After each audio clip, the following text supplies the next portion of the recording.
ভাই আমাদের সম্পদ আমরা রাখতে পারি না, দোষ দিই অন্য দেশে, দোষ দিই অন্যজনের, নিজের ভুল নিজে দেখি না। ডাক লওয়ার পরও দেখছেন রাস্তাটা কি করে ফেলাইছে। এটা এই জায়গায় মনে করে গরু থাকে, পৃথিবীতে থাকতে মুসলেন। ভাই আমি রাইতে আসার সময় তো ভিডিওটা দেখছেন না, রাইতে আসার সময় একটা ট্রাকে মাল নিয়ে এসে আমি মানা করছি, এবং আমার লাগে অনেক মুরব্বীরা ছিল, তারাও মানা করছে। তারা উত্তর দিয়েছে যে ভাই আমরাও বাংলাদেশের জনগণ, এটা তো আমাদেরও সম্পদ।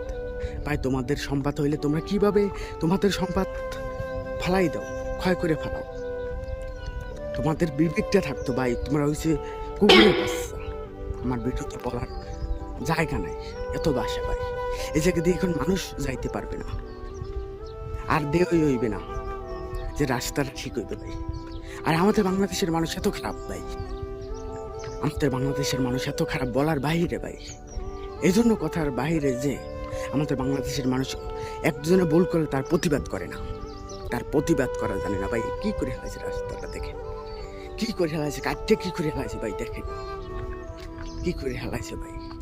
আমরা রাইতে মানা করার পর ট্রাকটা, তারপরও আগামুড়ো ওই ডেট দেওয়া দেখেন অত দামে গেছে। রাস্তাটা ফুল বুঝে এখন ধান বোনা যায়, এমন একটা জায়গা বানিয়ে ফেলাইছে ভাই।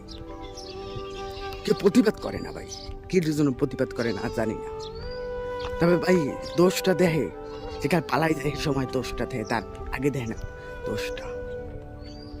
ভাই কি করে হেলাইছে, এটা আমাদেরও সম্পদ ভাই, আপনাদেরও সম্পদ। এই এলাকার কত মানুষ আছে, কেউ প্রতিবাদ করেনি, কি জন্য প্রতিবাদ করেনি? এটা তো ওরা মানুষ না, মানুষ হলে প্রতিবাদ করতো।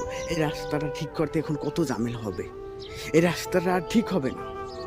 এখন ধান বোনা যাইবে, ধানে ধান হবে, চাউল হবে, খাওয়া যাইবে, এমন একটা জায়গা বানাই ফেলাইছে, কেউ প্রতিবাদ করেনি ভাই। আমি সকালে আইয়ে এই অবস্থা থেকে আমি নিজে বিমৃতি পড়ে যাই ভাই, কষ্ট লাগে, নিজেকে নিজে এখন আত্মহত্যা করতে মনে চায়। কারণ কি জানেন, আত্মহত্যা করতে মনে চায় এই জন্য যে আমাদের দেশের মানুষ নিজের সম্পদ নিজে রাখতে পারে না, দোষ দেয় অন্যজনের। ভাই আমার জন্য কষ্ট লাগে না, এই জনগণের জন্য কষ্ট লাগে।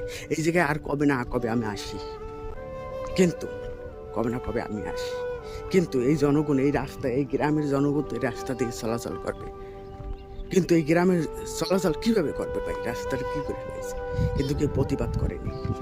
আমি বলতে চাই ভাই, এই অন্যায় কাউকে প্রশ্রয় দিন না, এই অন্যায় কাউকে করতে দিন না ভাই, এই অন্যায়টা কেউ করতে দিন না। আপনাদের সম্পদ আপনারা রাখেন।